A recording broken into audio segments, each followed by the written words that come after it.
Hi guys, welcome two reviews. ఈ వారం release అయిన ఓటీటీ మూవీస్ లో ఏ మూవీ బాగుందో ఈ వీడియోలు చూద్దాం. మొదటికి వచ్చేసి పార్క్ మూవీ అండి. ఇది వచ్చేసి drama and horror, but not good అనమాట. అంటే మనకి నార్మల్ గా డ్రామా అంతా చూపిస్తారు, ఇంటర్వెల్ బ్లాక్ వచ్చేసరికి మనకి ఒక హారర్ ఎలిమెంట్ చూపిస్తారు. తర్వాత హారర్ ఎలిమెంట్ నుంచే చూపించుకుంటూ అలా వెళ్ళిపోతారు. బట్ ఎక్కడ కూడా ఎంగేజింగ్ కానీ ఆ చూడాలన్న ఇంట్రెస్ట్ కానీ అది ఆ ఎంతూజియాజం కానీ మనకు అంత అనిపించదు అనమాట. ఎప్పుడెప్పుడు స్కిప్ చేద్దాం అన్నట్టు అనిపిస్తుంటది. నాకైతే నచ్చలేదు గైస్, ఒకవేళ మీరు చూస్తారంటే మాత్రం మీ ఇష్టం. అండ్ నెక్స్ట్ వచ్చేసి Kishkindha condom, crime suspense drama అండి. అడ్వర్టైజ్మెంట్ లో చూసి చాలా ఎంగేజ్ ఉంటుందేమో అనుకున్నాను, బట్ అంత ఎంగేజింగ్ అయితే ఏం లేదు. జస్ట్ నార్మల్ గా అలా స్టోరీ నడుచుకుంటూ అలా వెళ్ళిపోతుంటుంది. ఇక్కడ కూడా మనకి ఎగ్జైట్ అయ్యే సీన్స్ గానీ, లేకపోతే సస్పెన్స్ లో వచ్చినప్పుడు మనం ట్విస్ట్ లా ఫీల్ అయ్యే సీన్స్ గానీ అలాంటివి కానీ పెద్దగా ఏం అనిపించదు అనమాట. జస్ట్ ఏదో సస్పెన్స్ గన్ల సస్పెన్స్ చూపిస్తారు, దాని తర్వాత బ్యాక్ ఎండ్ లో ఓపెన్ చేస్తే పిల్లడు తప్పేయడం చూపిస్తారు. అదే కంటిన్యూషన్ లో లాస్ట్ వరకు క్లైమాక్స్ లో ఒక ట్విస్ట్ రూపంలో మనకి ఎండ్ చేస్తారు. బట్ చాలా స్లోగా వెళ్ళిందండి సినిమా.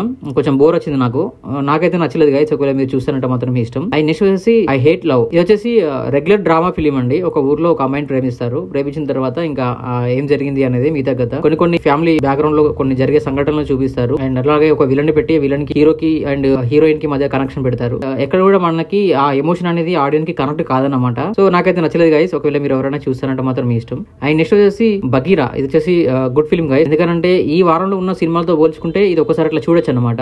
ఇది కూడా ఆల్రెడీ మనం ఎన్నో సినిమాలలో చూసిన సీన్స్ రిపీట్ అవుతుంటాయి. బట్ కాకపోతే మేకింగ్ అనేది హుంబాలి ఫిలిమ్స్ వాళ్ళు చేశారు కాబట్టి మేకింగ్ అనేది కొంచెం అడ్వాన్స్డ్ వర్షన్ లాగా ఉంటుంది. అండ్ బీజిఎమ్స్ బాగుంటాయి, ఫైట్ అండ్ స్టంట్స్ కూడా బాగుంటాయి. చూస్తుంటే చూడాలనిపిస్తుంటది అనమాట మీకు. ఇంకా సో అలా ఒకసారి వన్ టైం వాచ్ చేయొచ్చండి ఇది. అండ్ నెక్స్ట్ వచ్చేసి రవికుల రఘురామ్. ఇది వచ్చేసి గుడ్ ఫీలింగ్ గైస్, బాగుంది, మంచి లవ్ స్టోరీ.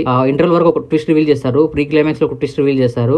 సాంగ్స్ బాగున్నాయి, బ్యాక్గ్రౌండ్ స్కోర్ చాలా బాగుంది. అండ్ ఆల్ ఆప్స్ కూడా మనకి కనెక్ట్ అయ్యే విధంగానే ఉన్నాయి. నాకైతే నచ్చింది గైస్, మీరు కూడా చూడండి, మీకు కూడా నచ్చుతుంది నేను అనుకుంటున్నాను. అండ్ నెక్స్ట్ వచ్చేసి లగ్గం వచ్చేసి ఇది ఒక సీరియల్ డ్రామా లాగా అని చెప్పాలి. ఎందుకంటే తెలంగాణ బ్యాక్గ్రౌండ్ లో కథ ఎంచుకున్నప్పటికీ ఆ లగ్గం అనే సీన్స్ గానీ, ఆ కల్చర్ ని గానీ అదంతా చూపించే విధానం చాలా బాగా అనిపించింది. ఇక్కడ కూడా మనకి ఆ ఎమోషన్ అనేది ఆడియన్స్ కి కనెక్ట్ కాదన్నమాట, మనం ఫీల్ అవ్వలేమన్నమాట ఎమోషన్. కానీ కొన్ని సంఘటనలు మనకి ఏమనిపిస్తుంటాయి అంటే అరే ఇది రియల్ గా నా లైఫ్ లో జరిగింది, నేను ఇప్పుడు ప్రెసెంట్ అదే సిచువేషన్ లో ఉన్నాను అనే ఫీలింగ్స్ మాత్రం కొన్ని సీన్స్ లో వస్తాయి అనమాట. సో అది ఒకటి పక్కన పెట్టేస్తే నాకైతే పెద్దగా అయితే నాకు నచ్చలేదు గైస్, ఒకవేళ మీరు చూసారంటే మాత్రం ఇష్టం. సో ఇది గైస్ మన రివ్యూ. ఈ వారంలో మీరు తప్పకుండా చూడవలసిన ఫిలిమ్స్ ఏంటంటే ఫస్ట్ వచ్చేసి రవికుల రఘురామ్ చూడండి. ఫస్ట్ మీకు హీరో గానీ హీరోయిన్ గానీ చూస్తే ఏంటి ఇలా ఉన్నారు అనిపించినప్పటికీ సినిమా ఎండ్ అయ్యేసరికి పర్లేదులే బాగుంది అన్న ఫీలింగ్ మాత్రం ఖచ్చితంగా వస్తుంది. అండ్ నెక్స్ట్ వచ్చేసి బగీరా. ఇది కూడా వన్ టైం వాచబుల్ అండి. సో ఇది గైస్ మన రివ్యూ. ఒకసారి మన ఛానల్ కంటెంట్ గమనించండి, నచ్చితే మన ఛానల్ సబ్స్క్రైబ్ చేసుకోండి. And thank you so much for watching my channel. Thank you, by by.